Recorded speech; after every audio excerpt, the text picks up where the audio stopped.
Oh, oh, oh, Jesus. My brain is going to explode. My brain is going to explode. Do you think you convinced any of the 25 Trump voters to at least not vote for Trump? Probably not. What's on Ethan calling Hassan left MAGA? I don't know. What's the plan for election day? Yeah, right now I'm thinking of going full sellout and doing an exclusive kick stream for it. How mad would you guys be? Unable to access mic or cam. Wait, can you hear me?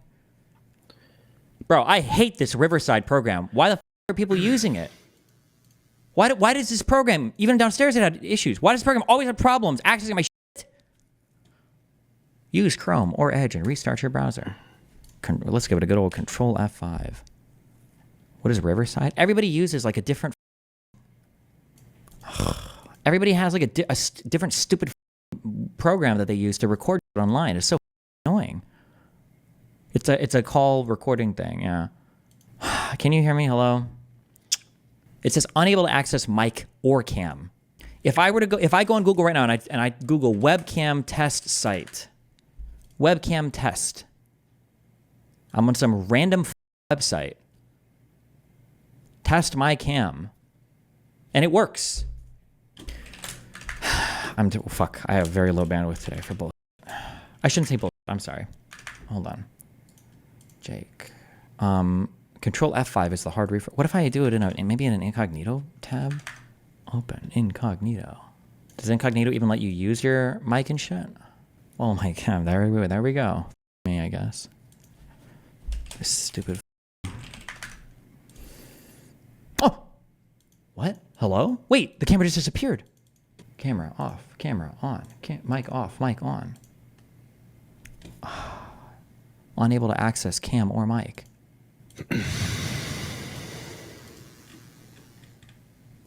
Are we serious? Hey. Hello? Can you hear me? Yes. Okay. I hate you. And I hate this program.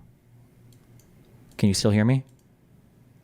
Yeah. Why do you guys all use this horrible abomination? We can use something else. We can use something else. Your audio sounds great though. Yeah, because I'm great. Wait, do you have can you do Zoom?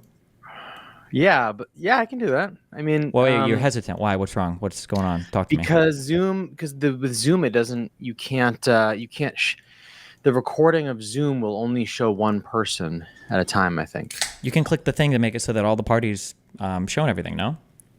Okay. Yeah, I'm down to do that. So the Riverside is Riverside. You have different video audio tracks. So. Oh, I'm sorry. What, are you a fucking audio engineer now? You're gonna go into your studio after this and mix and master the separate WAVs? No, but it's like if you're doing if you're talking at length, I might want to just zoom in on just you, and then if I jump in, then it shows both of us, and then back to you, and then back to all three of us, and then back to you. Okay. Well, here, listen. If you can get me to help me turn, it's not a big deal. We can use this. It is a big deal. We can use this. I just need to make my camera work, okay? Look, here, it's not. You see that? It's not working. There is no camera. Also, I'm streaming, so don't say anything personal or crazy, okay? Oh my god, look at that. It's my camera not working. That is me, actually. Oh, it is working. I have all the lights turned off, and I am literally the spawn of Satan, so there you can't see me right now, but I'm sorry. How you doing? Oh. Wait, can you hear me at all right now?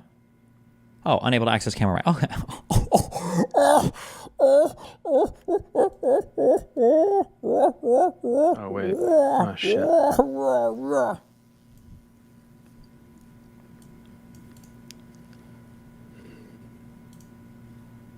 OBS virtual cam start. Oh, that one doesn't work either. Holy shit, that's fucking awesome. Oh my god. Giga Chad. Wait, can you hear me? Nope. Control F5 in an incognito browser. I don't even know if that does anything. Control F5 is to refresh your cache for a page, right?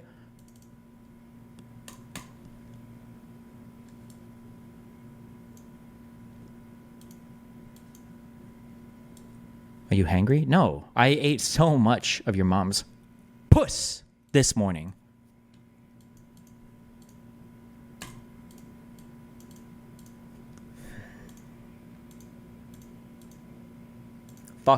fuck Riverside. Fuck you. Fuck your website. Can you hear me? Hello?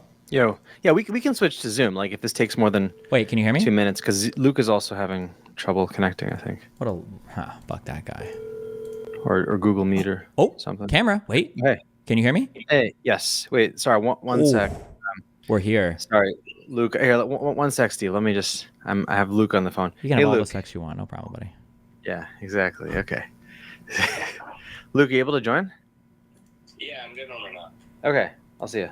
I just have to update my Chrome. Apparently, this wonky with the Chrome thing. No, don't worry about it. It's good. Okay. Works perfectly. See you in a minute. All right. Yeah. Anyway, good to see you. Good to see you too. Hey guys. Aha, this guy. This one. Here we are.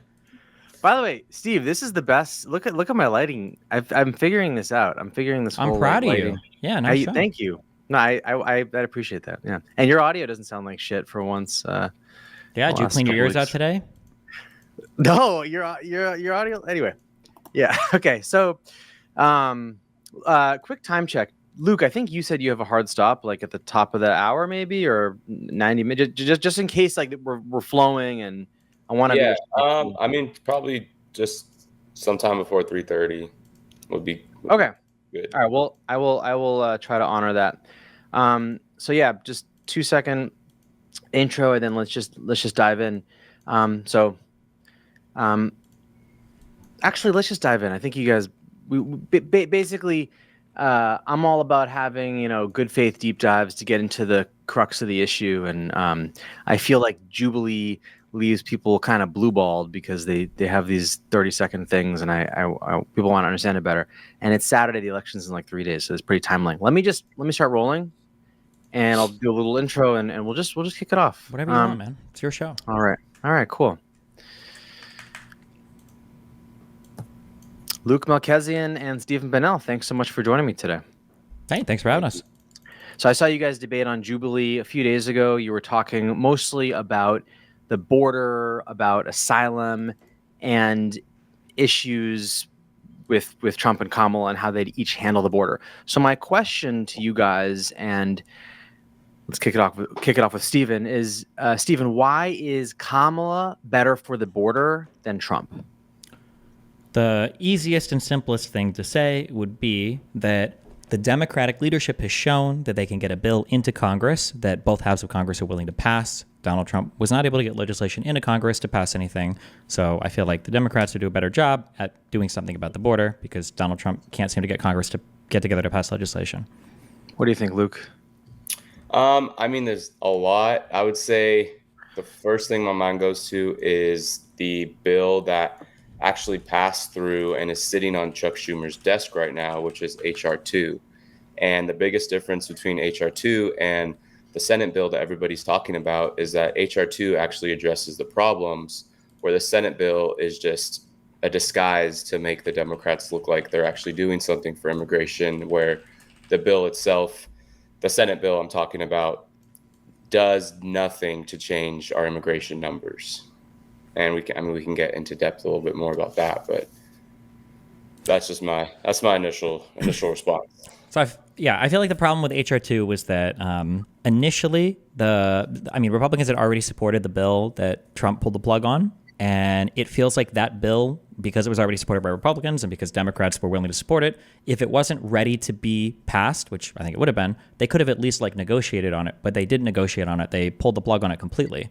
And I feel like the problem with HR 2 is HR 2 was a dead on arrival bill, and everybody knew it. There was no shot. That bill went way further than the bill that was before Congress that they were going to pass before Trump said no. So I feel like bringing in HR 2 and saying, well, we could do this instead, when they knew they'd never get that passed, it just felt disingenuous to me.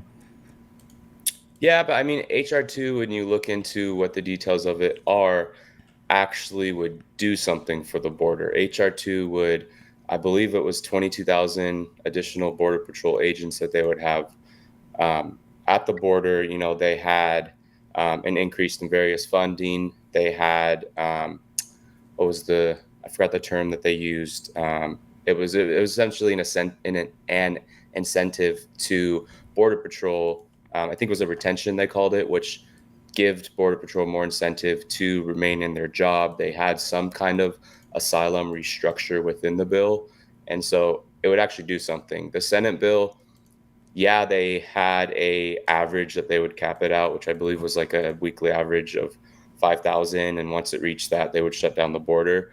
But the thing that people aren't talking about is the average that we've had daily coming through the border is about 3,500.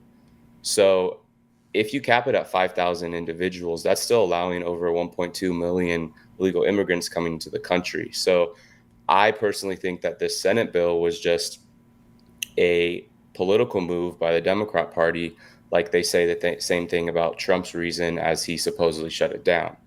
You know, they had 3.5 years to do something about this, and they decided to wait until the year of an election to pass or fight for a bill that, frankly, would do absolutely nothing to our current numbers. So I guess the question is would the bill before Congress that they were willing to support, would that have improved the border or not? The Senate bill? The not HR2, but the other border bill. The bipartisan bill? Yeah. I don't believe it would have, because it's not. If they wanted to make an impact, I would say cap the daily average or the weekly average under what we're seeing the average is. So it's at 5,000. The average we're seeing is 3,500. So they know that we would never even reach that 5,000 number. Therefore, sure, but it's not the average thing. That was just one part of it, right? Like like for instance, it would have provided for more funding for asylum judges. I think it would have provided for more judges. It would have provided for more funding for security at the border. Like, wouldn't these things have helped? I don't think so, because they're not changing the actual amount of individuals that are coming through. What we first need to do is, in order to attack asylum, we need to first stop, frankly, everybody that's coming in, so that we can do it orderly, we can do it properly, and we can do it the right way. Because asylum seekers, something I talked about a little bit on Jubilee, is these individuals are coming through. I have no doubt that there's people that are coming here that genuinely need help, that are trying to escape some kind of political prosecution, religious prosecution, whatever it may be, from their country. The problem is we're seeing such a high number of individuals that they're coming through and they're using asylum as an excuse. There's I believe it's the CB1 app that you can download. This app basically mark that you're okay. I understand. I know. Yeah, I know. Okay, so the question is, I'm not saying would it solve 100% all of our illegal immigration problems. The question is, would it have helped? So if we think that there's a lot of people seeking asylum and getting checks, for instance, to wait for their court date, wouldn't it help if all those cases were processed? I mean, it might help with asylum, but isn't asylum the biggest problem we're having right now? No. The biggest problem we're having is the people that are coming through that are committing crimes, that are frankly stealing a lot of these low-skilled jobs from Americans. Well, hold on, wait. How are people getting into the country right now primarily? Where are most of the people coming from? Like country-wise, or? No. Like most people are coming in right now by claiming asylum. Well, yeah, but claiming asylum, I mean, that's big whoop. Like, you can claim asylum, and these people that are coming through claiming asylum, majority of them are not actually filing their paperwork. They're just getting put into the system and taking the handouts that the government's giving them. Yeah, but then how do we know if it's a good claim or not? What? My claim of what? How do we know if they're actually like deserving of asylum or not? Well, that's the thing is we don't really know. Well, but that's what the judges are for, right? To make that determination. But how can you determine that? I think that's the hardest thing is... Wait. Do you think in the United States of America, do you think that we don't have any way of determining who's like appealing or I'm sorry, or like the people applying for asylum? You think we have no way of knowing that? Like we don't know anything about them, or? I don't think we have a very good way right now, because what evidence is there? You could come through and say, we're fleeing our country, we're escaping this prosecution, our lives are on the line. But like for the government right now, that's enough. Like they hear that and they're like, okay, come on in. Wait, if that's enough, then why do we even bother reviewing the cases at all? Wouldn't we just approve everybody? I mean, I don't really think we have any process right now that's really working. What, don't we only approve like 5% or less of asylum claims? No. Are you sure about that? Yeah. And with our current process right now is basically these individuals are coming through their quote unquote seeking asylum. Once they seek asylum, everything's handed off to them. You know, they're provided with government IDs in some cases. They're provided with $5,000 to $10,000 a month for housing, for food, more than, you know, Americans that may need it. You know, they're provided these things, and then they're kind of just let loose into the country, and they're put on our system. If we have a proper funneling at the border, we can have people come in, you know, family comes in, oh, we're seeking asylum. Okay, we have a proper process. We can hopefully get to a point, which is the end goal, I think, with most people on both sides, is that people that are seeking asylum, they come through and they're able to get processed correctly and decently quickly. Because right now, What do you think? What do you think is the approval right now for asylum claims? for asylum claims? Like, yeah, like what percentage of people do you think get approved? I mean, honestly, and I don't necessarily believe numbers that are coming out with that, because the numbers that people are saying, but then the actual cases that we're seeing throughout our country is just, there's complete disparity between that. How do you know? Because we're seeing over 10 million individuals that are coming through. How do you know there's 10 million? How do you know it's not 5 million or 20 million? Because we have numbers from Border Patrol, which actually they're estimating is a lot closer to 15 million. Wait, so why would you trust those numbers but not the numbers about asylum being approved or denied? Because a lot of the process with asylum is there's no clear process. It's very clear to be able to count how many people are crossing through our borders. Wait, first of all, how is it so easy to count people that are sneaking into the country? Isn't that literally like an oxymoron? Like, isn't these... Well, there's two different types of illegal immigrants that we're seeing. There's gotaways and there's give-ups.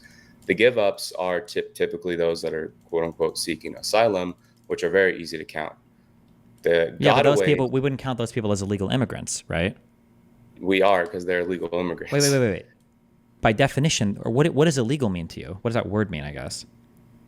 Crossing through the border without a legal process. Okay, what is the asylum process? Is that an illegal process? I don't think we have one right now. Hold on, let me be very clear. You legitimately believe that right now in the United States of America, we have no formal process for how to process somebody for asylum? Correct. So specifically because of the CB1 app. So you think that when people come in and they see a judge, do they just like do the whole... They're not seeing judges. They're not seeing judges. What do they get slips for court dates? What's the court date for?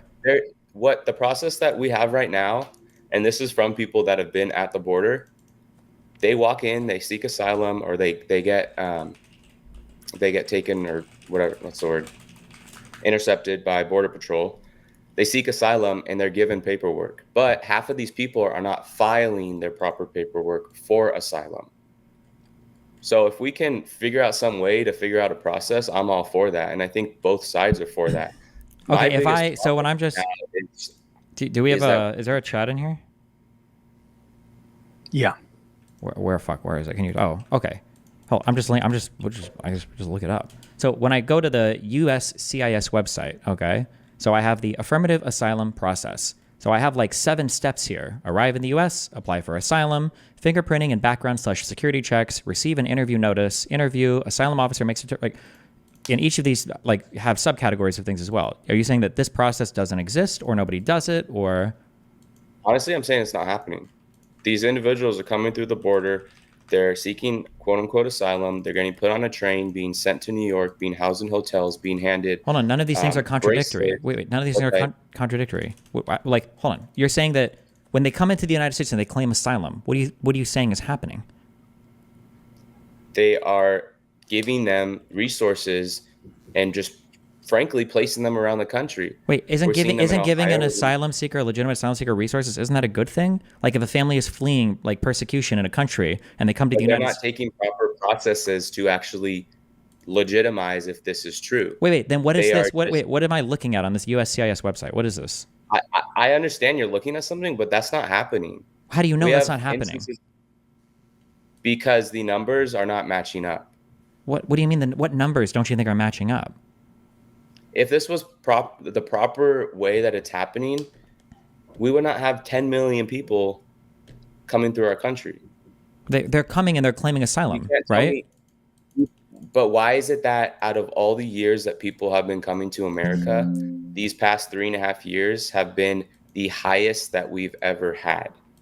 Because I think That's people not a figured out coincidence. because people have figured out after COVID, when there was a huge splurge of more people wanting to come to the country, and then the asylum system started to get backed up. People realized that as per U.S. law, if you come to the United States and you claim asylum and they can't process you immediately, they give you a slip and they tell you to show up for a court date.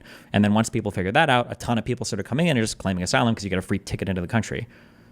Okay, but how many people are showing up for the court dates? I don't know. We can look it up, but I mean, like, there's still but there's a process, right? Less majority of these people seeking asylum do not show up for court dates. The problem with our system right now is the United States, they are not doing anything about it. People don't show up for their court dates, and then they're still just provided their resources, and they're provided housing, they're provided monthly. Sure, but okay, but like, so there is a process, right? If you have a court date, that means that there is a process, right? It's not a good process. I'm not arguing that there's not a process. I'm arguing that our process is not being enforced. Well, but what's your evidence that what do you mean by not being enforced? If you give somebody a slip and they don't show up for court, then what do you do? It's close to 80% of these people that are seeking asylum are not showing up for court dates, and our government is not doing anything about it. So these people are just staying in our country. That's what the problem is. But then, my guess is going to be if you miss your court date on that, then they probably filed to have you deported if they find you. They are not doing that, though. They're not. You think so? If you miss your court date, what do they do? Just grant you citizenship, or what do you think happens? You're here. You're an illegal immigrant. Yes, exactly. But if you're an illegal immigrant, if you get caught, then you can be deported, right? But that's how it should be done. But it's not happening. Is the problem? Well, when you say it's not happening, because I mean, obviously, we don't have the manpower to send federal agents into every single city and find illegals. But so there is a process. Which is why we need a proper process enforced at the very beginning. We shouldn't be providing them with these resources, with thousands of dollars, with housing, with all of these things granted to them before we have proper status of where they are, where they're going, and what their eventual goal is in this country. Okay, but if people are coming, if people are coming in legitimately seeking asylum, then why would you tell these people to basically get bent and then have them starve to death while they're waiting for their case to be heard? No one's saying to starve them to death, but if you have a proper process and you're enforcing that process, you won't be waiting months or years for a court date. No, they are waiting months or years because the system is backlogged. That's why that border bill was supposed to provide more judges more money. The border bill would not have helped. It literally would have. Like you're saying there's no process, and we're saying the process doesn't exist because the process is backlogged. In order for us to refine our process, we first need to start with shutting down the border, period. Once we do that, we can start building things up. You can't start building up the foundation of a house, or you can't start building up the walls of a house before you have a foundation. We don't have a foundation. That's the problem. We literally do have a foundation. We just need to fund it more. No, we don't need to fund it. We don't need to fund our border security? Funding is not the issue. Funding within our government is not an issue. I think funding things to the proper areas is what we need. But my whole argument is not against, I'm not saying we should turn away these people that are seeking asylum, but we need to start with shutting down the border first and preventing, frankly, the hundreds of thousands of criminals that are coming through. We have, it was like 400,000 illegal immigrants that are coming through have a criminal record. 14,000 of those are murderers. First of all, wait. These people... How do we even know that? How could you possibly know that? Because how do you know any other statistic? You said that there's no process and that nothing is being enforced. So how could you possibly have data on the amount of illegal people coming in and know their criminal background? How could you ever know that information? Well, I've gotten that information from Border Patrol, from the FBI. Wait. How could the Border Patrol, FBI, if there's no processing, if there's no background checks, how could you possibly know that? Like with what you just said, to know that somebody's coming in illegally and to know they have a criminal background, doesn't that mean that there must be background checks even on illegals that are sneaking by somehow? Doesn't that make no sense whatsoever? I'm just trusting our government organizations. I straight up released these statistics that 425,000 of these illegal immigrants are criminals.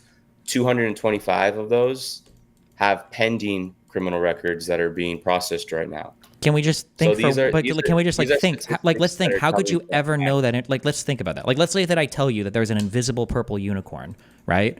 I feel like the question would be, well, how do you know if it's purple, if it's invisible, right? So I'm asking if That's we have, that's like you can make that argument for any statistic that the government releases. try one. I mean, Presumably, the you can FBI make and the these argument government for COVID. You could say, how could they give us all the numbers of people that died from COVID? The way that they give the numbers from people that die from COVID is because every single hospital has death certificates, and then they have a whole system of logging patient symptoms, patient diagnoses, and then they do processing based on state mandates. What about those that died? What about those that died from COVID that weren't directly COVID related? What about those that died from COVID? What that about frankly them? we never knew COVID. Wait. Why? What? Because the people that are, which is a little off topic, but the people that they're saying died from COVID, a lot of those individuals died from other causes, but they just had COVID at the time. What So do you mean it's by like that? But the COVID might have been the thing that caused them to. You have multiple things that can cause a person to die, right? Well, like if somebody was in the hospital and maybe let's say they had a stroke, and then they get tested and they're positive from COVID. They'll say that they were positive from COVID. They might list it as a thing on the death certificate. No, they will say that they died from COVID. I don't believe that was part of the thing. Even if I did grant you all of that, which is not true, but even if I did grant you all of that, you just explained the process. So then whatever you were saying before doesn't work, right? Like the fact that you can even say this means that there is a process by which we can check data and look, right? I'm simply just trusting what ICE has put out. You're saying that over and over again. I'm just asking if there's no process to vet people coming into this country illegally, how can we know they have criminal backgrounds? Something's not working there. Because ICE must have some way they're figuring out. Well, right? the answer is that there is one is that I'm pretty sure those numbers are completely fabricated. But the second thing is that there are tons of processes. The American border is one of the most secure borders on the planet, or at least our screening processes are for immigrants and asylum seekers. It's an insane amount of vetting that we do. I would very disagree, but how does ICE get the information? Do you think? Me? Like, are you asking me? I remember looking at this from a lot. Luke, I mean, there has to be. I guess what Steven's saying is like there's some way that ICE is getting the information. Like you trust ICE, you trust government organizations. I think we do as well. They're getting it somehow, right? Like there's. Yeah, I mean, one of the things that I don't know if it necessarily supports this, honestly, but a lot of the crimes that we're seeing, there was a statistic that said close to 60% of the crime that's being done right now in New York is by illegal immigrants. So, if there's statistics like that out there, I mean, here's the issue that I'm having. This is why none of this passes the smell test for me. How many illegal immigrants did you say came in here with criminal records? Over 400,000. Yeah, over 400,000. Do you know how many of those were like violent crimes or? Those were violent crimes. Okay, 400,000 have come in with violent crimes. Yes. Why is it that the only name I hear over and over again is Laken Riley? She died like 9 months ago. Because the media suppressed all of that.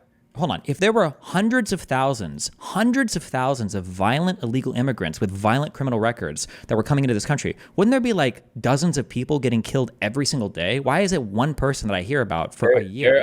There are individuals that are being killed every week from illegal immigrants. The media is suppressing it. There was 2 young girls that were killed in Texas a couple weeks ago. The media suppresses that. What do you mean by suppresses it? They don't talk about it. How do you know about it then? Because I follow media that actually covers those stories. You can't falsify a murder.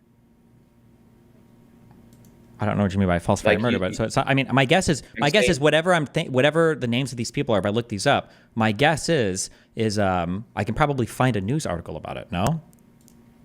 Oh, I'm sure you could find a news article about it, but you're not going to find it on NBC. You're not going to find it on ABC. You're not going to find it on these major news platforms. Maybe they'll cover it for like a highlight of their like news for the day, but it's not something that these channels are focusing on. They're more concerned of focusing on, oh, Trump's a bad man, Trump's a mean man. They're not covering legit news, which is impacting this country. Are you talking about this 12-year-old that was killed in Houston, in Texas, on June 26th? That's one of them. There was 2 girls that were killed. Okay, well, I know this because I see it on CNN.com. So it sounds like they are reporting it. Are you just mad because they're not obsessively talking about it every single day, or? Well, they should be, because innocent individuals are being killed by these illegal immigrants. All they're doing is ignoring that, and they're just talking about Well, they're not ignoring it. They're literally being. the only talking point that the left media has had in anything immigration related is this Senate bill. Period. There's a reason why we had a 50-year low for immigration, illegal immigration under Trump's terms. Wait. Why do you think? What would you think was the main cause of that? The executive orders that he enacted. It was COVID. You really don't understand No, that? it wasn't COVID. Trump was in office from 2016 to 2020. We had the lowest numbers during those years. It wasn't just during They were 2020. like about as low as Obama's. The huge dip was during COVID. they Was Title were 42 not. and COVID? No. Okay. What do you want to say, Jake? There's a reason we had those. And there's also a reason why we have the highest illegal immigration now. And that's because Biden came in and removed over 90 executive orders that Trump put in place. He came in and removed the Remain in Mexico Act, which people can argue whatever they want on When it. did he didn't Remain in Mexico only entered into play in like 2019?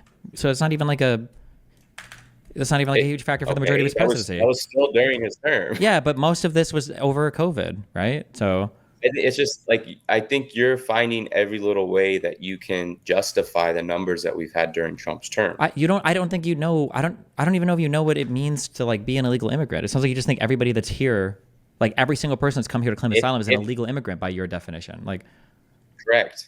That's not true, but. If you cross over our borders in a legal process and there's no process that you come through legally, you are an illegal immigrant. The legal process right now, yeah, it's not the easiest thing, but there's a legal process for a reason. The asylum process is a legal process. It is not being, the process is not being done correctly. Can we get data on that? Luke, I know you have a ton of data and you shared some of this during the Jubilee call, and maybe you can pull some of it out now. We can talk through it. But Stephen is saying that there, and I have the link in front of me, there is an asylum process. I think you've agreed there's a process, but that it's not followed. So let's just get to the bottom of that. Is it being followed, and to what extent? I mean, Luke, why don't you think that the asylum process is not being followed? I mean, honestly, the biggest thing is because it's common sense. We wouldn't have these millions of individuals. Why is it that out of all the years that we have allowed for asylum seekers in this country, why are we having, it's not even like our numbers are up a little bit. We're up tenfold, 100-fold. They're up to an insane amount of people that are quote unquote seeking asylum. And then if you look at the statistics of people that are seeking asylum or that claim they are, and then those that are actually following through with the process, vast majority of them are not following through with the process. So if they were seeking asylum, they would be wanting to push for this process to go through. They would be taking all the steps that they need to take, but they're not. I want to try to summarize a couple of your points, ask a question, and then we can move on to the next topic. So I'm going to really dumb down, in summary, this conversation, which is that, Stephen, you're saying, hey, Congress tried to pass a bill which would not fix the situation on the border, but it would improve it. And Luke, you're saying that's nonsense. The bill sucks, and part of the reason that's nonsense is because if you care at all about fixing the problem, you have to secure the border. Otherwise, any kind of trying to fix it beyond that's not going to do anything. To which Stephen is saying, I think what Stephen's saying is basically, look, if we have a bill on the table to improve asylum, even if it improves it by 3%, like why the hell wouldn't we? You know, we know asylum's a problem, whether it's being followed or not being followed. Like, we know we got to improve it. So why not just take whatever Congress gives you and just say, okay, this is a good start, you know? Yeah, I mean, I would just ask, why did they wait 3.5 years? Because they suck. But I'm saying once they got it out, like, why not just take it? But I mean, I can make the same argument with HR2. Why shouldn't we have just taken that? HR2 had areas in that bill that helped with asylum, but it also had areas that would help with the actual illegal immigration that's going on. The Senate bill was more concerned with giving another $60 billion to the Ukraine. And then they tried to separate it from the bill and create a whole separate bill, but it still didn't do it. It was a poorly written bill. I don't know about And HR there's two. Steven, do you know about this? It was once they realized that Daddy Trump wanted them to not vote on the bipartisan bill that was authored by a Republican that was going to be like supported by both sides. They had an alternative bill called HR2, which was insanely more radical. And the reason why they supported this is because this bill was dead on arrival. Like there was no shot it was ever passing anything. There was no bipartisan negotiation on this. It was just an unhinged, insane bill. But they knew they could suggest that. They knew that they could suggest that because nobody would ever agree with it, and then they can have people, I guess, like Luke say, "Oh, well, look, they had another bill," but that bill was never going to, that bill was never going to pass. But if, like Luke, if I'm the captain of a ship, and then the ship hits an iceberg, and there's a hole in the ship, and water's pouring out of it, and I need 8 tons of wood to patch the hole, and someone says, "I don't have 8 tons of wood, but here's 1 ton of wood." I would take that 1 ton, I'd start patching that hole, and I'd pray to God that we get the 7 tons later on. I feel like but we had 4 tons with the HR2 bill a year before. And my whole thing is the Democrats like to come out and say Trump shut it down because he wanted to save it for his big moment once he wins the election. Wait, the Republicans said that, to be clear. That's what the Republicans say. But I can say the same argument where Democrats had 3.5 years and they decided until election year to try to push this bill, which there was 5 Democrats that voted against the bill. What does that have to do with anything? Who cares? It was going to pass regardless. But people talk about, oh, well, we had a few Republicans that voted for it. Okay, we also had 5 Democrats that voted against the bill. It was a poorly written bill if you look at it. I understand what you're getting at, Jake, with, maybe it could have helped in some areas. But we had a bill that was proposed a year before that would have helped in 10 times areas. So another topic, another question, Luke. Why would a ban on assault weapons not be helpful in this country? Like, why do civilians need assault weapons, and why would it not help the security and safety of our people and our children and our schools to ban them? First off, why do they need them? Because it's their right. The Second Amendment was instituted to protect the citizens against a tyrannical government. And whether that applied, close to 300 years ago, to whether that applies now, it's the same thing. And so it's our right. And the argument I make so much with Democrats and Republicans, or liberals and conservatives, is that liberals see the Second Amendment as a privilege.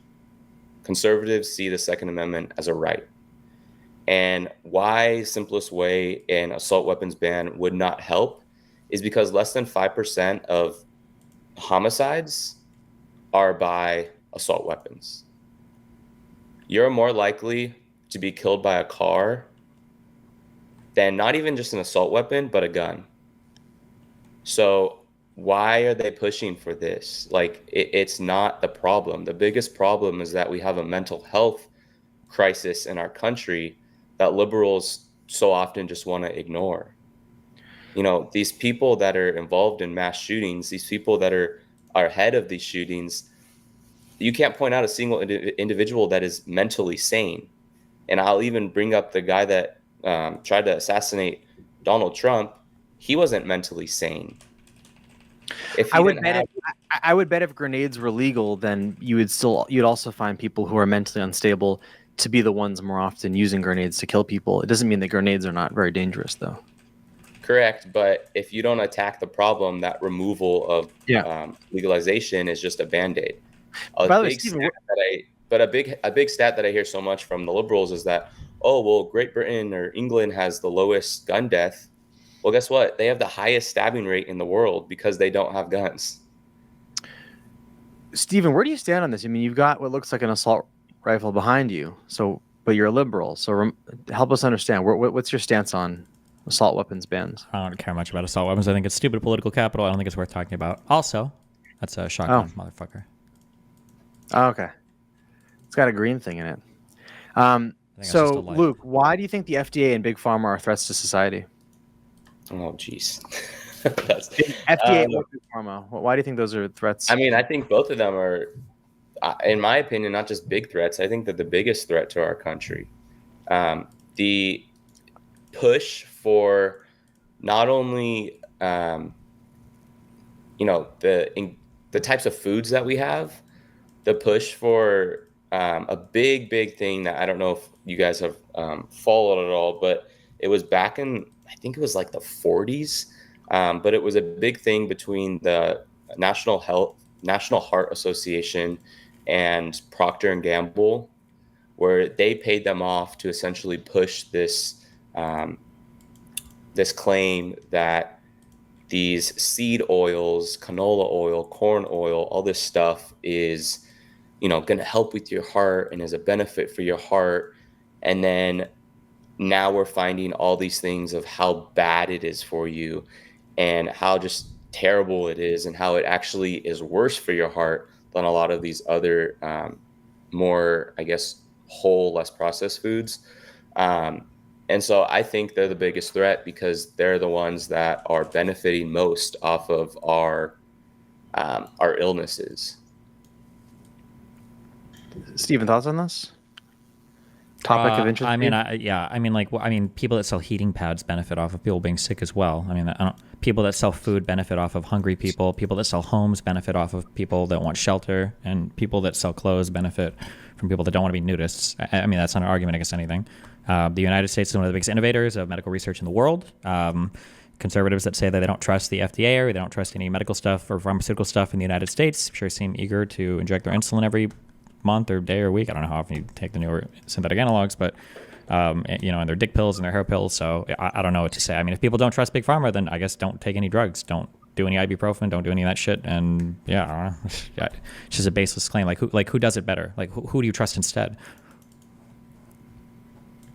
Eastern medicine. Eastern medicine, like what? Simple diets. I mean, our big thing is the school lunches that the government provides. Up to 50% of all the food that's provided to these kids is processed food. There's a reason why our country is one of the most obese countries in the world. Do you think that conservatives are going to be lining up to pay the increase in property taxes to fund like fully organic, like ultra healthy school lunches? I think they would. The ones that I've talked to would, because they're going to directly benefit the health of this Don't nation. Conservatives literally fight against providing school lunch at all to kids? No. I've never heard that argument before. You push this agenda that conservatives are just these people that want to make other people suffer. Okay.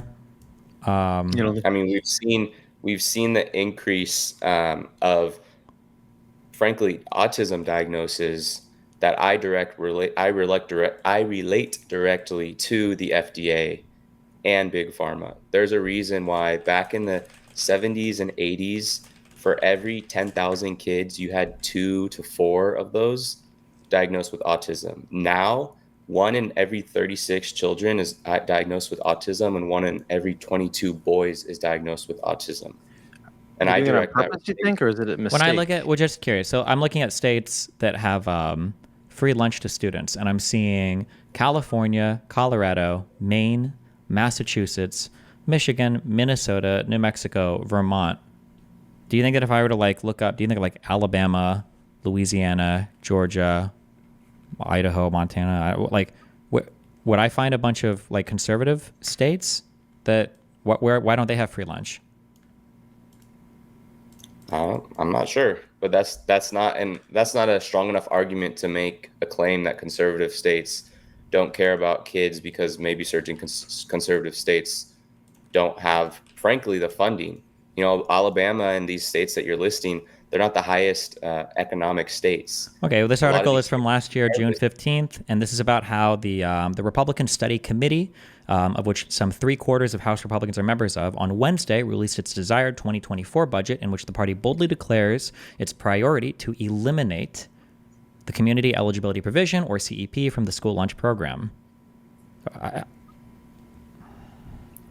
has nothing to do with what I'm talking about. I'm talking about the types of foods that our kids are being fed you're trying to turn it into a talking point of conservatives care less about kids than liberals. I'm saying that if conservative, well, that's true, but I'm saying that if conservatives don't even want to feed kids in school, why do you think they're going to be willing to feed them like unprocessed, organic, healthy, all natural food, which would be even more expensive? Because if they're feeding the kids right now, you can just feed them whole foods. That which is more expensive. It would cost more, right? Not necessarily, because when you're fed and you're eating a more whole food diet, your portions not only are smaller, but the amount of food that you eat is smaller, because the processed foods that we have, the types of preservatives, the increase in sodium, the increase in sugar, that feeds to your hunger. That's why a lot of these school lunches, they have like 8 different components. They have 8 different things. And all those things do is, one, they have very low nutrients. They're very high in saturated fats. They're very high in sugar. They're very high in salt. But all that does is that just increases your hunger. And I myself, I'm not the biggest on like personal, anecdotes, but I follow a very strict whole food diet. My grocery list every week has been cut by probably $50. What do you buy for groceries? I buy grass-fed beef. I buy Whole Foods. I buy white rice. So when you simplify your diet, it does benefit your dollar. And frankly, my other argument with that is, when you're eating a healthier diet, when you're eating a food with less preservatives and less processed, you're going to have better health. When you have better health, you visit the doctor less. You have less medical expenses because you're less likely. People should eat healthier. It's good. Real quick. So this article is from this year. Republican governors in 15 states reject summer food money for kids. Again, that's not what I'm talking about. I'm talking about health. I'm not talking about government provisions. How do you feed kids in school if not with I brought up money? The whole autism thing. I didn't hear an ounce from you about that because there's no rebuttal from that. We haven't even gotten to that. How are you going to feed kids in school if you don't have the money for it? Where does the food come from? Considering that we have sent $170 billion to another country that doesn't need our help at this time, I think we can manage to find proper funding to feed these kids. Do you think if we sent M249s to schools instead of to Ukraine, would that have helped them? What are they going to do, hunt with the weapons? Apart from the money that we sent for weapons, it's still close to $100 billion. So it's our country has never been a problem of funding, nor frankly will ever be a problem of funding. What does sending money to Ukraine have to do with Republicans rejecting school lunches? Because that money that we sent, the $170 billion, if we brought that and used that in this country, we would be able to end hunger in our country. We already run budget deficits. The Republicans don't want to spend that money here. It's not a matter of spending the money here. If we have the money and we have the funding, we don't have the money. We have budget deficits. We, by definition, don't have the money, or we have infinite money. Then why are we sending $170 billion to Ukraine? What does that have to do with feeding kids in school? Exactly. You're bringing up the funding. You brought up the Ukraine stuff. I'm asking you. You're saying we need to give. You're talking about, well, how are we going to fund this? The conservatives. I'm not talking about a certain party right now.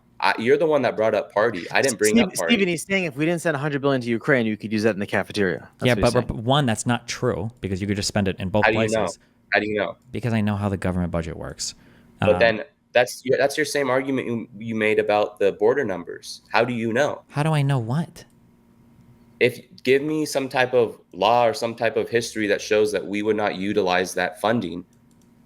Because when you do an appropriations bill, you sketch out like what you need to get money for, and then if the government doesn't have the money for it, then you sell treasury bonds, you borrow from the treasury, whatever, to fund the thing. That's how we do it. What do you think a budget deficit?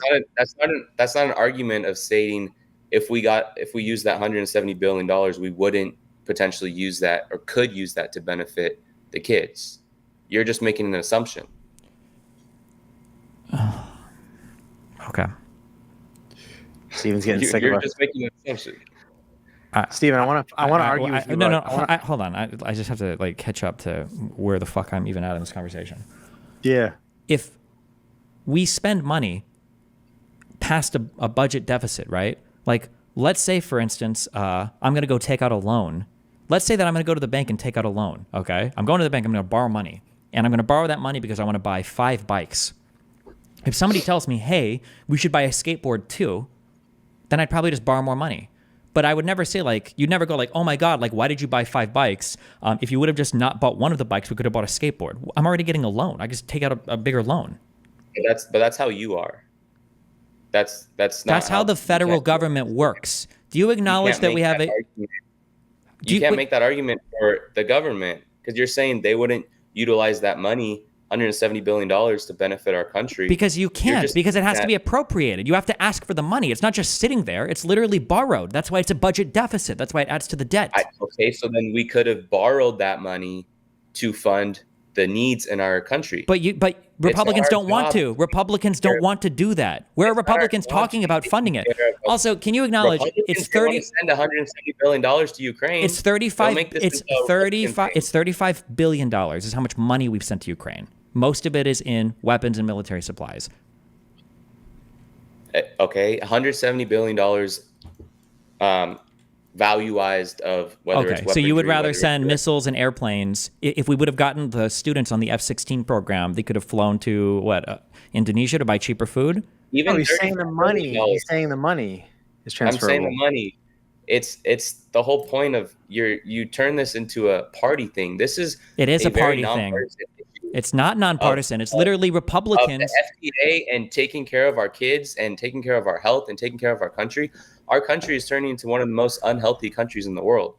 The way that big pharma and the way that the pharmaceutical companies in this country push for opioids, for these painkillers that only cause secondary symptoms so that you have to go back to the doctor. I mean, think about it. What do you mean a painkiller causes a secondary symptom? A painkiller is prescribed if you are experiencing pain. That's what a painkiller is for. They don't cure things. They treat a symptom. They prescribe opioids like they hand out candy at Halloween. No, they don't. They've dramatically cut down on the prescriptions for opioids, obviously, because they were prescribing too many in the past. That's fine. You learn. Same thing with amoxicillin. So when I had a very, very, very, very minor surgery, and they were trying to give me Oxycontin. They were trying to give me so many of these opioids that I didn't need any. I didn't even need Tylenol. They're pushing this stuff because if you think about it, if doctors actually did their job, they would go out of business. If they actually helped people get healthier and stay healthier. Well, sometimes people are in pain. Sometimes people are in a lot of pain. Yeah, that's fair. When they actually need it, that's fair. There's a degree, the system's not perfect. They prescribe opioids when you're in pain, and sometimes they, overdo it. Like I was prescribed Adderall when I was younger. Did I need it? Probably not. Do a lot of kids need it? Yes. Is it a perfect prescription process? Probably not. I would argue that kids don't need it. I would argue that there's other methods and other ways to some fix kids need it. Some people need opioids. I've grown up with immense anxiety. Have I been prescribed anxiety meds? Many times. I've actually been pushed to take these antidepressants and this medication. I never once have taken it. I took the proper way. I went to therapy. I took care of my health. I got into fitness. I improved my diet. There's a degree. Like sometimes you need medicine, sometimes you don't. Sometimes, yeah. I can see that. But the way that some people need opioids if you're in a lot of pain, and Right? Do we think that? I'm just curious. Is oil a self-replenishing resource, or is there like a limited amount in the ground? What does that have to do with this? It's an EPA question, is what I'm getting into, but I don't think that's applicable to this conversation. Well, no, because I have a question about the EPA and like fossil fuel stuff. I'm just curious, is oil self-replenishing, or is there a limited amount in the ground? I believe there's a limited amount. Okay. Is that it? Yeah, I was just curious. I just think it's like maybe I'm hypercritical of our government, but I think maybe you're not critical enough. No, it's not even being critical at it. So you don't live in the real world, right? If you want to talk about health outcomes, conservatives are fatter. Conservatives are fatter. They are less healthy than liberals. They get less exercise and then tend to eat shittier diets. So we're looking at this like pure health. If we tend to eat pure health, if you want, listen, I know you like to live in anecdotes. Download Tinder and go to. I lived in fucking Nebraska. Let me tell you, the girls on Tinder in Nebraska are a lot different than the girls in LA, Miami, New York, Seattle, Portland. It's not even fucking close. Okay. So yes, conservatives tend to be fatter. They tend to be less healthy. They tend to have worse health outcomes. That's why more of them died to COVID because more of them were fat, and they died because they were more. Hold on, let me finish. You got a whole ass thing, okay? You want to talk about you don't like drugs because you think that the pharmaceutical companies are just trying to make money off of all of us, and that's all they're doing. But you don't even support the most like ideal form of preventative care. I'm guessing. Well, hold on. Let me ask a question. How did you feel about the vaccines? The vaccines was terrible. There you go. See, so that's the thing. That's a thing that big pharma did research into, and vaccines are technically bad for pharma because why would you give somebody a vaccine for an illness when you could treat them for the illness over and over and over again? So that's an example of pharmaceutical companies that research things and invest in things. So you're sitting here saying I don't believe in ADHD medication. I believe in Eastern medicine, and then you're saying because even though you have no research to back it, and then you'll go turn around and say I don't believe in vaccines either. So like, what do you believe? You believe in nothing. You have no data. You've got no sources. You've got no science. You've got no outcomes. You've got the fact that conservatives are fatter and less healthy. You've got the fact that conservative states don't even want to feed their fucking kids in school. Everything you're making is just like a delusional argument. It's not rooted in reality for any single part of this. Like there's nothing to respond to. Okay, so now that your rant's done, let's look at actual statistics. The increase that we're seeing with autism specifically not only is directly related to an increase in the certain amino acid, what was it called? PPA, I believe it's called. I have it right here, actually. Let me see if I can find it. AAH. AAH, not only in these foods and our preservatives, and food dye has increased autism numbers, but vaccines have as well. Not only that, but vaccines have so many adverse side effects. We can look at the COVID vaccine in specific, how we see individuals like a friend of ours in my hometown that was one of the healthiest people I have met. Runner, super healthy diet, took care of herself. She got vaccinated. They found her dead at the bottom of her stairs because her heart gave out. Isn't that sorry, not to jump. Isn't that an anecdote though? Like most people didn't. That's not what happened to most people. No, bro, that's common sense. I don't know, but there's individuals that have gotten the vaccine. We have, and I know it's another anecdote, but we have another family friend that she was trying to have a baby and post. But why are we seeing this? There's because if you give 3 million people the vaccine, there's also real life, but there's also real life living. When you see these people that are being affected by this, I mean, there's a reason why when I was born, I only had to get 5 vaccines. My friend that had a baby, and babies now that are being born, they're close to 47 vaccines. How old? What are you, like 150 years old? How old are you? I'm 24. And you only had to get 4 vaccines? I had to get 5. Yeah. I don't believe you. I don't think that's true. Well, actually, can I ask a question about that? So, and then Destiny, Steven, I want to challenge you about something. But Luke, I'm challenged right now. Trust me. You what? This is a challenging conversation. Don't worry. Luke, how do you feel about like the smallpox vaccine? Oh wait, also, just as a quick thing, because it's funny to listen to him talk. Notice how like if some guy is like suffocating on his own fucking phlegm and breath, and he's dying of COVID in the hospital, conservatives will be like, well, it didn't count as a COVID death. He was also obese. He also had like this underlying illness. That's not a COVID death. But like if somebody gets vaccinated and then they drop dead from a random fucking thing, 3 days ago, it was 100% a vaccine caused death. Like at that, all we need is the one vaccine, and we know that no matter why they died, it was caused by the vaccine. Like it's ridiculous. But Luke, what do you think about the smallpox vaccine? Is that legit? I mean, I think that's up to the parent whether they want their child to get it or not. Get smallpox or not? You mean, or no, to get the vaccine? I mean, there's certain vaccines that I would argue that the chances of a child getting it now in our country is far outweighs potential benefit of not getting it. But if you get smallpox, what do you attribute the dramatic increase in autism diagnosis to if you won't attribute it to anything related to vaccines or to our diet and the science that's showing the impact of these 1,000 ingredients that are banned in Europe? Why do we think? Why do we think that? Why is the chance of getting smallpox so low? That wasn't my question. No, but I'm curious. You said that the chance of getting it is so low today. Wait, why is it? Smallpox has been eradicated because of vaccines. Is what Steven's getting at. Smallpox is eradicated effectively because of vaccines. Okay, but that wasn't my question. Wait, is that true though? Were smallpox eradicated because of vaccines? Oh, I'm not some like crazy hippie guy that says don't get a single vaccine, but you need to have an awareness of it's a benefit versus risk argument. Was smallpox eradicated because of vaccines now? I haven't gotten the flu vaccine in close to 15 years. Okay. I have Wait, I'm never just gotten curious. the flu. What about that though? Was smallpox eradicated because of vaccines? Yeah, I'm Okay. not making that argument. Would smallpox have been eradicated if you just got a vaccine for smallpox if you wanted to? Or was it eradicated because everybody was forced to get vaccinated against it? I mean, that's an interesting argument to make. No, it's not. It's I don't pretty know. straightforward I don't argument. know if you, but you can't make the claim that it specifically was eradicated because everybody got it. Do you think if only 20% of the population got it, you think it would have been eradicated? I mean, you can look at like something like the flu. The numbers of people getting the flu has dramatically decreased from say 2000 to now. Has it? Yes. Don't flu deaths fluctuate pretty ordinarily between like 10 and 60,000 a year? No. So, I mean, some vaccines are good, right? Risk. Like I said, it's benefit versus risk. People can eat how they want. People can live whatever lifestyle they want, but the risk is a lot higher.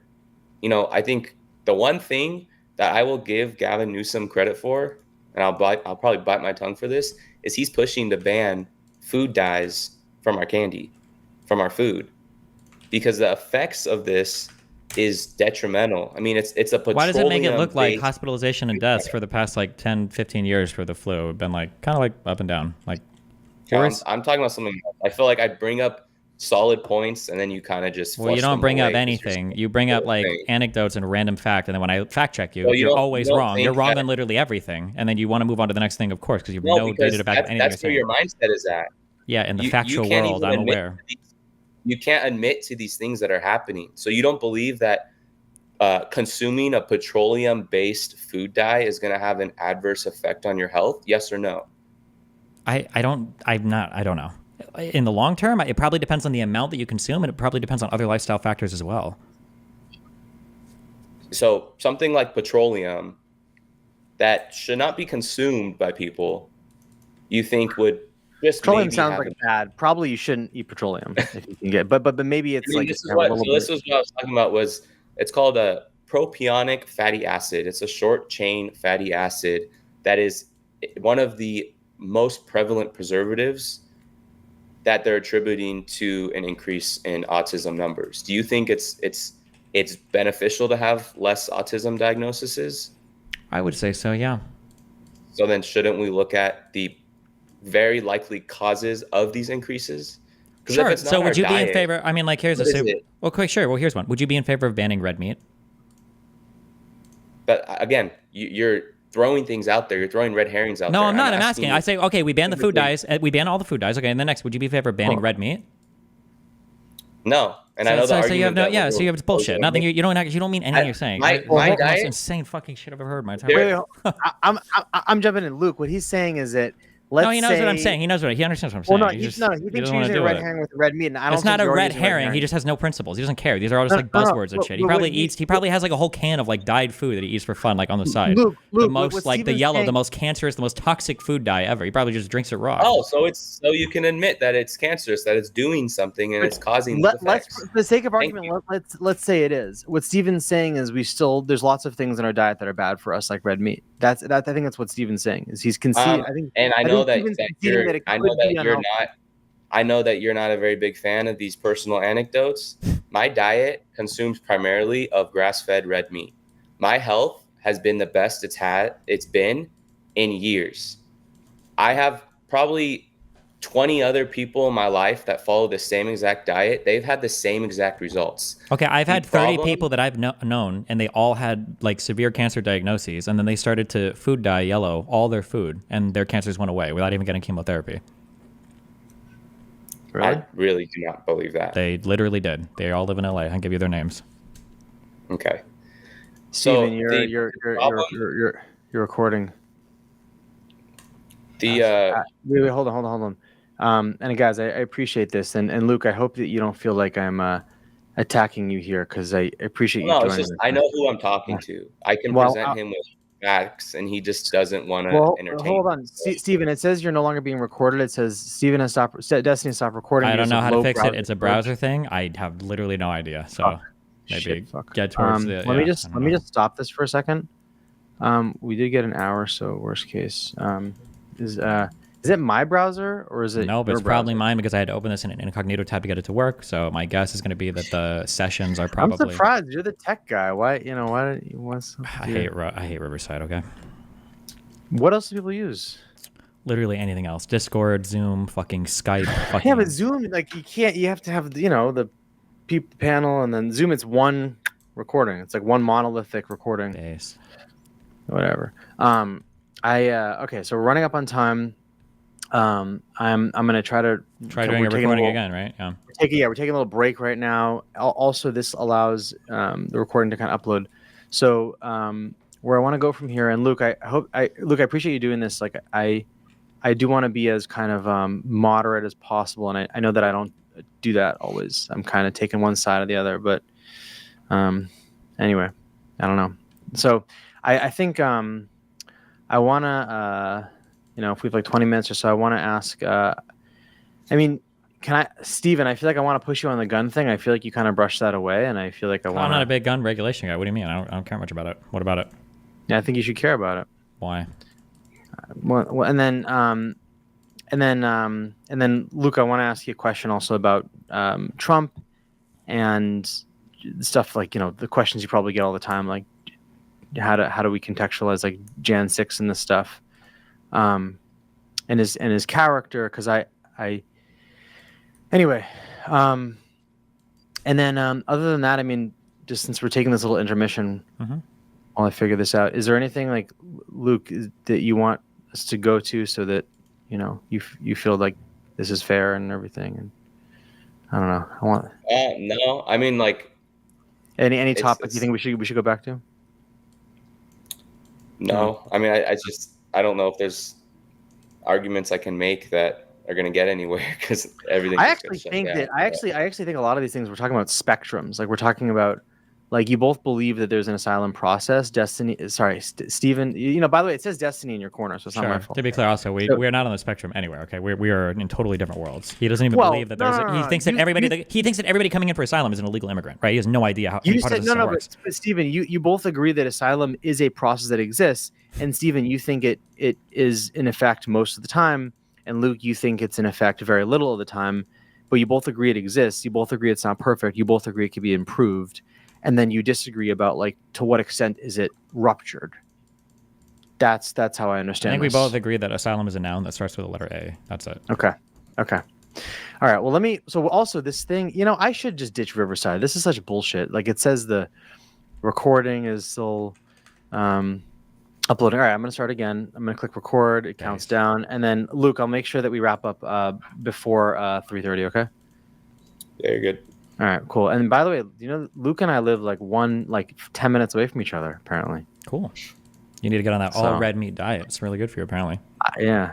Okay. Make sure they're only grass-fed, though, okay? Don't have the hormones. So, Steven, I'm going to push you on the guns thing. You think it's not that important of an issue. I think it is. Why don't you think that it's important to regulate guns when there's all these school shootings? I mean, Luke brings up a good point. The Second Amendment is really important, but do you think the writers of the Constitution, when they wrote the Second Amendment, really had in mind automatic and semi-automatic weapons? Like, is it necessary for homeowners to have an AK-47? I don't think my opinion is the Second Amendment drafters didn't give a fuck about personal right to own guns. I think that what they cared about were states being able to maintain their militias to fight against a corrupt federal government. The Bill of Rights was put in by the Federalists to convince the Anti-Federalists to join the federal government, and that's why it says in the Second Amendment, it references having state militias. I think that was the purpose of the Second Amendment, was to make it so that the federal Congress couldn't deprive a state of its ability to form a militia. So the right to the people to bear arms shall not be infringed. When it comes to guns, though, in the United States, I think the two biggest issues are people killing themselves. I think it's like 2/3 of like the gun deaths, and then it's like basically violent crime, gang related shit. I don't think school shootings are tragic and they're sad and they're bad, but in the grand scheme of things, I just don't think it's a huge deal in terms of all the other shit in the country. It's pretty sad though if some kids get killed, right? Yeah, sure, but it's even sadder when you're losing elections because you're trying to burn through so much political capital attacking guns, and there are so much more important things to go after, I think. Okay. Luke, I want to challenge you on something. It's something that I've been wanting to ask Trump supporters, which is three things. So Trump's refusal to concede the election, past and future, him asking the Georgia senator for 11,000-ish votes, and him aggravating in some way. I just want to keep it as general as possible with January 6th. Like, I don't want to get into the weeds as to whether he legally incited an insurrection or not. I'm not as concerned with that, but just generally speaking, he aggravated the situation. So refusal to concede election, asking for 11,000 votes, and contributing to some problems on January 6th. Why is, like, to me, those are such big problems. Like, I can't get past those. Like, why, how do you and other Trump supporters kind of get past that and trust the guy? I mean, frankly, at the end of the day, to majority of Americans, that is on the back burner of a concern for them. And I say that because they're more concerned about being able to feed their families. They're more concerned about having a safe country. They're more concerned about the issues that directly impact them.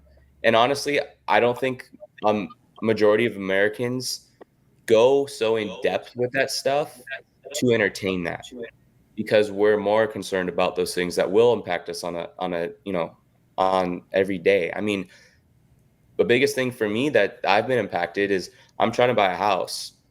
In the last 3 years, I went from, okay, I'm getting closer to a down payment to I'm not even close now, because the increase in just how much life costs right now versus, or in addition to the increase that we've seen properties go up.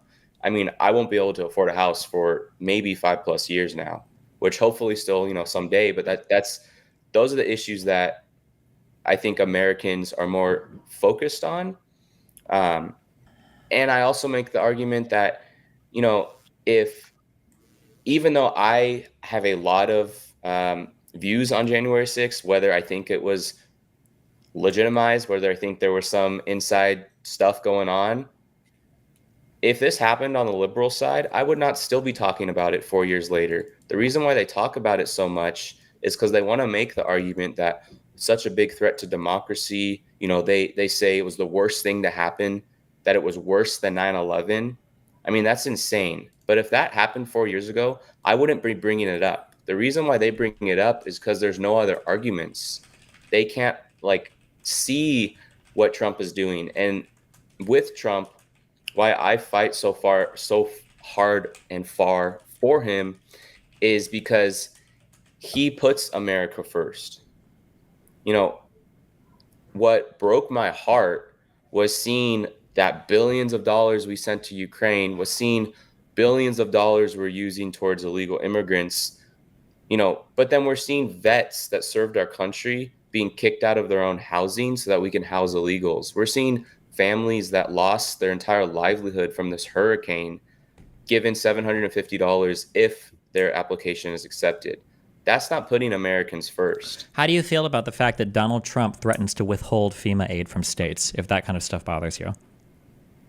I mean, frankly, at this point, FEMA's broke. So what, FEMA's given so much money to illegal immigrants. How do you feel about Donald Trump threatening to withhold aid from states because he's upset about it? I think on both sides, there's things that I don't agree with. How do you feel about Donald Trump threatening to withhold? You see how hard it is for you to just answer a question, right? How do you feel about Donald Trump threatening to withhold aid? I just said I wouldn't agree with that. You said both sides. No, you said both sides. I'm asking you, how do you feel? I'm not asking if you agree. I'm asking how you feel. How do you feel? How do you feel when Donald Trump says you're saying you don't agree with that? I'm not asking if you agree. I'm asking how do you feel? How does it make you feel? You have an agenda you push. I'm not pushing an agenda. I'm asking you, how do you feel about Donald Trump threatening to withhold aid and withholding aid from states? Yeah, from. I said I wouldn't agree with that. I didn't ask if you agree with that. I asked how you felt about it. How do you feel about Donald Trump withholding aid from California for wildfires? How do you feel about that?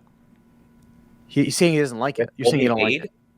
Yeah, when California was facing wildfires, how do you feel about Donald Trump saying, I'm not going to give them aid because they don't agree with me politically? I can make with that, because I live in California, is these wildfires that we've been having, as terrible as they are, majority of them have been nowhere near civilians. How do you feel about the fact that Donald Trump withholds aid from states if they don't play ball with him? The liberals do the same exact thing. Do you So acknowledge that Roy Cooper, Brian Kemp, I think McMaster, and Ron DeSantis, do you acknowledge that all 4 of those governors said that Biden contacted them immediately after the last hurricane to provide aid? do I acknowledge that? That they said that? All 4 governors? I mean, if they said that, and I can see something that Okay, shows so they when you said say, it, can you give me a single example of Biden withholding? Can you give me can you give me a single example of Biden withholding aid from a state for a natural disaster? withholding aid? I can give you examples of how they've failed at giving aid. Can you give me a single example of Biden withholding They aid? only give $750 to people that lost their entire livelihood. Do you think the FEMA? Do you think all FEMA does is give $750 to people? Traveling when we had wildfires in Hawaii. So what I'm saying is, Did Biden ever withhold aid? Did Biden ever withhold aid from any state?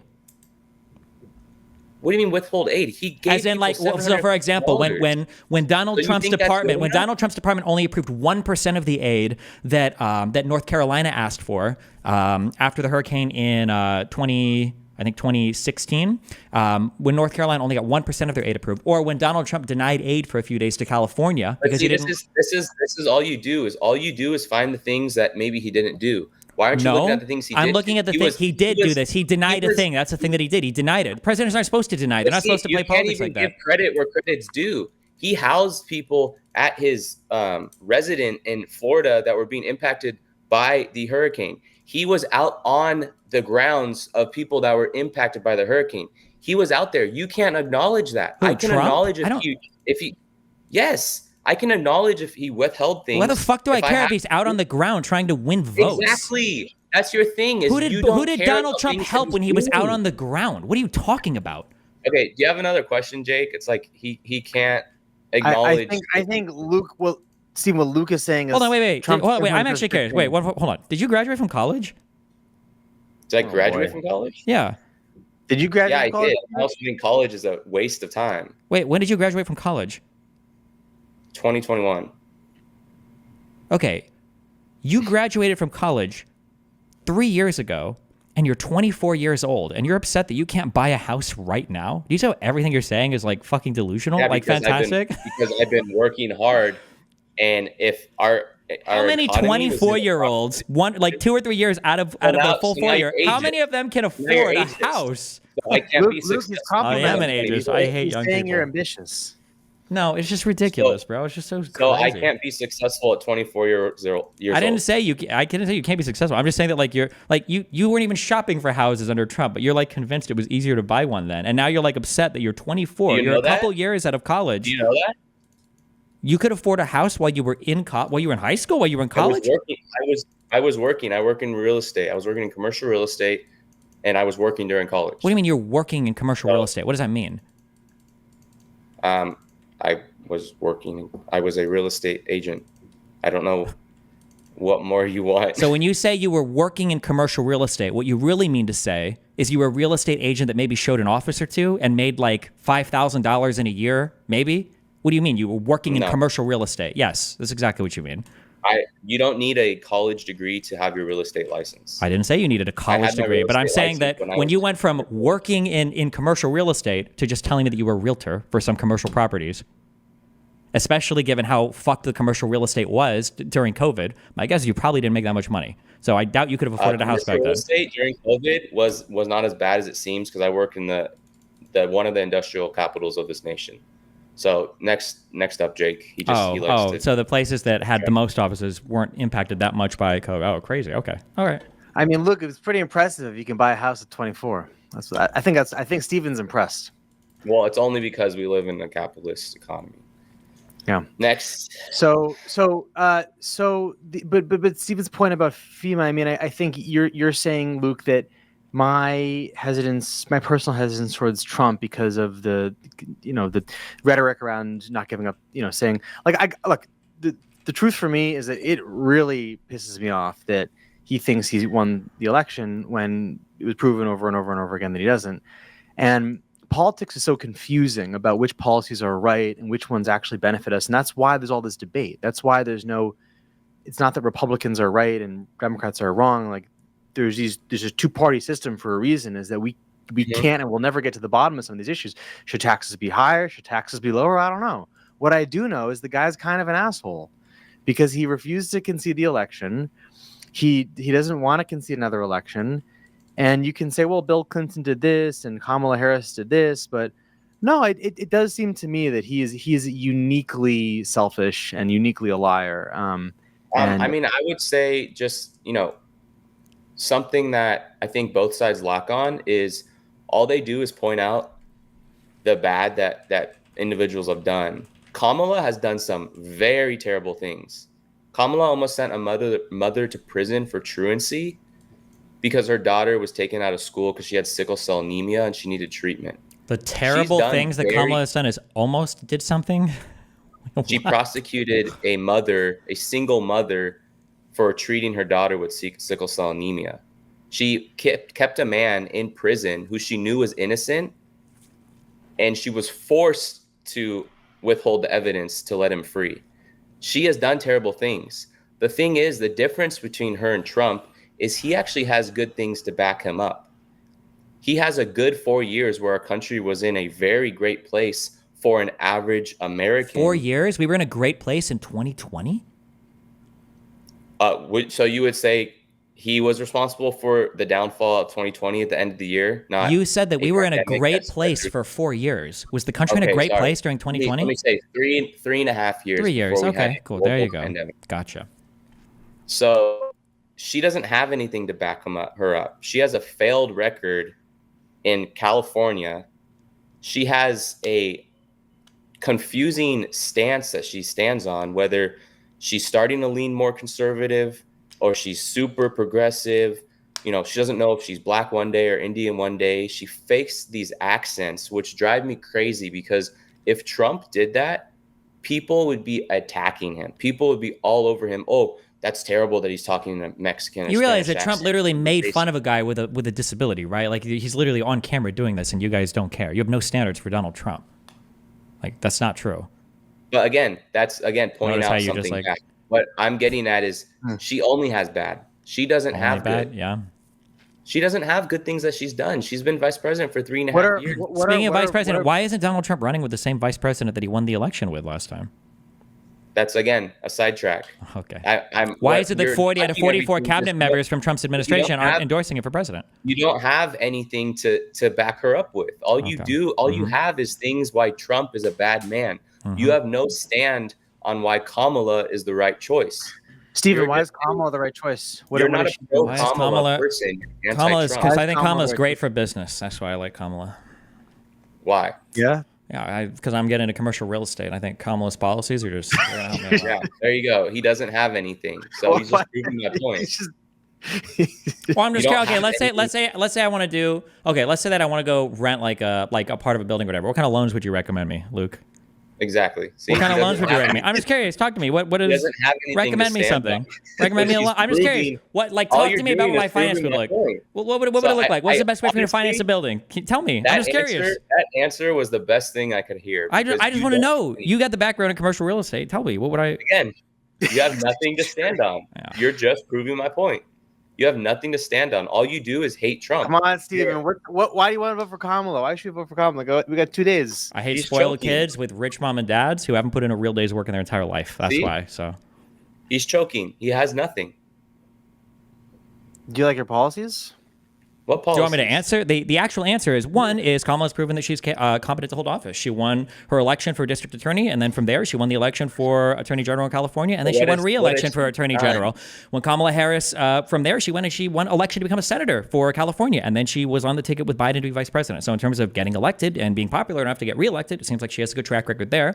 When it comes to policies, I mean, she's the vice president. Vice president can't pass policies, so I would probably look to the administration that she's a part of. I'd look at the Biden administration, and I would see that the Biden administration basically succeeded in every area where Donald Trump failed. They were able to get some concessions from Mexico for border policy. Donald Trump got none, even though he said they were going to build the wall and they'll pay for it. They didn't pay for it, and he didn't build the wall. Biden passed a massive infrastructure bill. Donald Trump said, we're going to do infrastructure. Donald Trump didn't. He failed. Biden did. Donald Trump said that we were going to bring manufacturing back from China. He didn't. All he did was he tariffed people, and then he had to bail out our farmers because of how horrible and catastrophic these tariffs were. He brought nothing back. All he did was increase costs for consumers. Biden took the same problem, and he said, I'm going to pass the CHIPS Act, and he started to get manufacturing manufacturing in the country for microprocessors. Donald Trump said he was going to stop wars and end wars, and he didn't. He didn't do anything about Ukraine. He abandoned allies in the Middle East, the Kurdish people, to our own allies, the Turkish, and watched them get slaughtered. And then he basically surrendered the U.S. forces to the Taliban in Afghanistan. And then he increased and obfuscated drone strikes in Yemen. When Biden came into office, he followed through, despite how catastrophic the agreement was, he followed through on the Afghanistan pullout, got us out of the country. He pulled us out of the Saudi-led coalition that was going on against Yemen for the drone strikes. And he is being good at supporting countries like Israel and Ukraine from afar without getting us directly involved. I mean, I don't know. What part do you want to, like, the Democrats are the Democrats have done so well that Trump has tried to take credit for things that they've not only done, but that he's tried to destroy. Donald Trump comes out and says things like, I hate price controls, but you better believe he loves that $35 insulin cap. Donald Trump comes out on his first day in office, and just because of McCain manages to fail to pull the plug on the ACA, he even goes to the Supreme Court afterwards and gets shot down. What does he say now? I like pre-existing conditions, right? So this idea that like if I like Donald Trump's anything that he's done, anything he wants to take credit for now, they're just things that happen under Democrats, right? This guy earlier says his most important thing that he cares about is food and health, and the only guy that he can cite that's actually trying to ban the bullshit that he cares about was fucking Gavin Newsom, who's a goddamn Democratic governor. So no, like, why the fuck would I ever vote for Trump in any case here? Biden has succeeded on every single level and destroyed Donald Trump on every single thing that he tried to achieve. So Luke, where's Stephen wrong? Well, first off, all he did was list things that Biden did. All he did was, when listing Kamala's achievements, he just said, well, she won this, she won that, she won that. I think he said Trump didn't get concessions from Mexico. That was like it, right? But I'm not talking about Trump at all right now. I'm talking about he can't give reasons why he backs Kamala of things that she's actually done. When I asked him directly, what has she done? All he said was, she won this, she won this, she won this. Biden did this, Biden did this, Biden did this. She has been the face of Biden's presidency this whole time. She has had more say in this administration than any vice president that we've had before. And you're telling me that she can't push for these things? She's the president's right-hand man, right-hand woman. She's not the what do you think the job of the vice president is? Why didn't she do better on the border, Stephen? Why did she fail? The border is not her job. What do you mean? Then why was she the border czar? She was not the border czar. Kamala Harris was put in charge of trying to secure concessions from other countries to process immigrants in those countries before coming to the United States. And you know what? We managed to do that. There are now processing centers in places in Central America and in Mexico for immigrants that are trying to seek asylum in the United States. We were successful in that. But Kamala Harris is not solely put in charge of the border. What has Kamala Harris done that justifies her reasoning to be president? She's a joke. Okay. What? You can't answer it. She hasn't done anything. What? She was part of an administration. She wants to continue the policies of that administration. That's what I would support. I just said it. Is that fair, Luke? So your point was that Stephen rattled off a bunch of stuff that Biden did, and you're saying, well, that's not Kamala, and Stephen's saying, well, it was Kamala. She was in that administration, so she should get credit for that to some extent, right? What do you think? Well, then would she get credit for the crazy influx in prices that we're seeing? Would she get credit for the what do you think was the biggest driver of increase in prices? What do you think caused prices to increase? Would she get credit for the 13 soldiers of our nation that died coming back from Afghanistan? You know that do you know that more soldiers died in Afghanistan under Trump than under Biden? But do you know that? Do you know that more soldiers died? Do you know that more soldiers died under Trump than under Biden? That's all you. Do you know that more? Do you know that? You don't know that? Yeah. You literally have Trump derangement. There's a gap here. You have Trump derangement syndrome. Hold on. There's a gap here. So Luke is pointing out 13 soldiers died. And I think Stephen, what you're doing is you're acknowledging that those people died. And then the next point you say is, well, more died under Trump, which I think is a valid point. But in missing that middle step of acknowledging, it sounds, Luke, like Stephen's using a red herring to get away from the point, whereas he's actually acknowledging it. He's saying, yeah, 13, but guess what? In the grand, that's not that much big of a number. I think that's what he's saying. At the end of the day, what it comes down to is there's one side that advocates for our citizens and for this country and the people of this country, and there's a side that doesn't, and that's the Liberal Party. I mean, I brought up all these examples. I brought up the drastic increase we're seeing of kids diagnosed with autism. I brought up innocent Americans that were killed by illegal immigrants. I brought up 13 soldiers that were killed from Afghanistan. You know, I brought up all these things that are happening, all these people that are dying and getting these horrific things, and Steven has nothing to say. Steven is the guy that was basically cheering when Corey was shot and killed by the guy trying to assassinate Donald Trump. Steven doesn't have a value on life like many Americans do. He's just pushing for the agenda that his party is pushing, and he can't even support and stand up for Kamala because at the end of the day, she's a joke, and all she has is this agenda that she's pushing and that she's put on all of her followers that don't even know why they support her. Final thoughts, Stephen? And then we can wrap. Just this conversation just blew my mind like a Trump rally. All right. Okay. Thanks. I really appreciate you guys doing this. I hope, I thought this was great. I think these like long form, in-depth discussions are important. I know it got heated, but at least you guys are both pro-gun, right? So well, we'll all have to be in the upcoming Civil War when the conservatives deny the next election results and want to go and kill everybody. So yeah. I'm gonna end this recording and let's just take 2 seconds because here we go. Okay, so so Steven, I might have to send you a link just that you click on and then it finishes the upload of the first recording because it didn't finish it because Riverside blows. And then this one, if you guys have to jump, I'll just okay. I think it should be fine. I love you. Be careful. Okay.